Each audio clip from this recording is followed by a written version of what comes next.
Kita ke informasi pertama, saudara terlibat dugaan korupsi anggaran pengadaan alat kesehatan pada Dinas Kesehatan Kabupaten Buru tahun anggaran 2021. PPK SKPD Dinas Kesehatan Buru berinisial DS dan satu rekannya ditetapkan sebagai tersangka oleh Direskrimsus Polda Maluku. Direktorat Reserse Kriminal Khusus Polda Maluku menetapkan 2 orang tersangka dalam kasus dugaan korupsi anggaran pengadaan alat kesehatan mini sentral oksigen sistem pada Dinas Kesehatan Kabupaten Buru tahun anggaran 2021.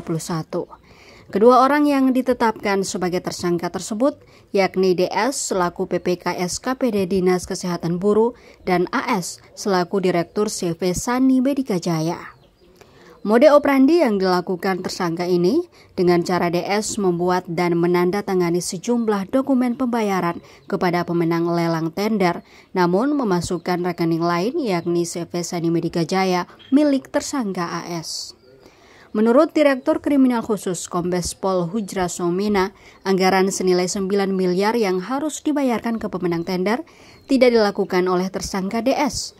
Pembayaran hanya dilakukan sebagian, sementara sebagiannya didistribusikan ke tersangka AS, sehingga negara mengalami kerugian senilai 3,2 miliar rupiah.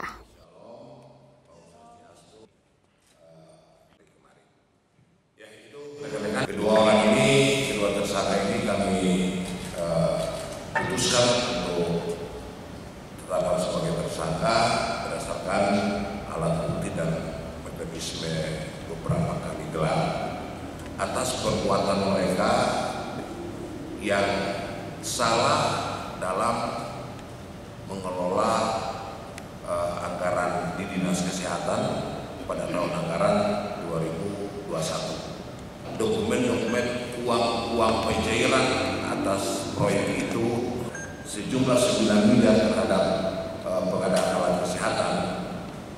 Namun tidak semua uang itu diserahkan kepada penyedia jasa yang memenangkan tender itu. Jadi pemenang tender adalah si A, tapi sebagian uangnya itu dibayarkan kepada penyedia jasa si B. Selain 2 orang yang sudah ditetapkan sebagai tersangka, Direskrimsus juga sementara melakukan pengembangan terhadap kasus ini. Lantaran dari hasil pemeriksaan, masih ada aliran dana ke beberapa pihak yang tidak terkait dengan pengadaan alat kesehatan di Kabupaten Buru. Yahya Lating, Kompas TV, Ambon, Maluku.